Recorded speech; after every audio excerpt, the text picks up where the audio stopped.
Génération FM. Generation FM, the best radio. Suite aux recommandations issues de la dernière réunion du comité exécutif de la coordination nationale des écoles de football du Sénégal, CONEF, la coordination départementale des écoles de football de Ziguinchor a procédé au lancement officiel du championnat des écoles de football féminin avec 10 équipes. En fait, on était en réunion du comité exécutif de la coordination nationale des écoles de football. C'est là-bas qu'on a reçu instruction qu'au niveau des écoles de football, il faut qu'on fasse maintenant le football mixte, c'est-à-dire qu'il y ait le football des garçons et le football des filles. Donc nous, au niveau de Ziguinchor, on a décidé de faire le lancement aujourd'hui le dimanche 12 pour préparer la saison prochaine. Pour le président de la CODEF de Ziguinchor, la structure qu'elle dirige n'est pas un terrain inconnu car le football féminin à la base a de solides attaches à Ziguinchor. Il y a des écoles de football qui avaient déjà le football féminin, mais bon, elles n'avaient pas un cadre pour s'exprimer.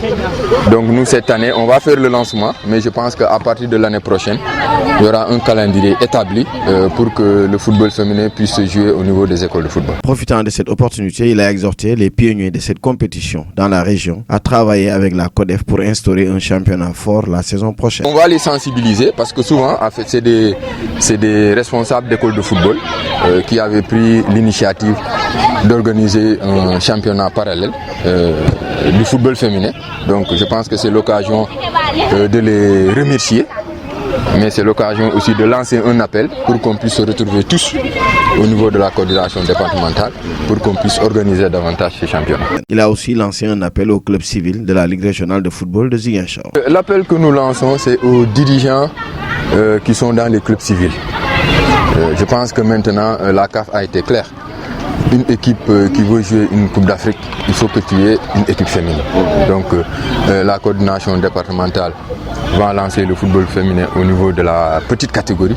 Donc on invite les clubs civils à venir voir ce qu'on est en train de faire. Venu présider ce lancement officiel, le président de la Ligue de football de Ziguinchor a promis son soutien et celui de son partenaire Right to Play pour booster le football féminin à la base. Aux clubs vraiment civils, je les appelle à rejoindre, n'est-ce pas, cet appel pour envoyer le maximum de jeunes filles qui sont dans les quartiers et que voilà, pour essayer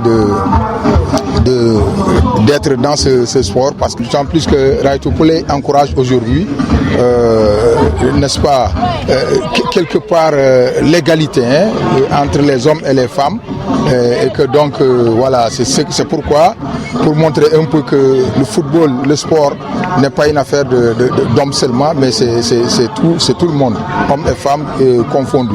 Donc ce qui fait que donc nous encourageons, n'est-ce pas, Right to Play à aller et nous sommes derrière eux, nous les accompagnons, d'autant plus que c'est nos partenaires des premiers, il faut le dire, parce que vraiment c'est l'occasion de les féliciter, de les encourager. Ce lancement officiel qui s'est tenu au stade Pedro Gomis a vu l'école de football Casa Foot prendre le dessus en finale sur celle de Zig Foot à la série des tirs au but. Génération FM. Generation FM, the best radio. Génération FM.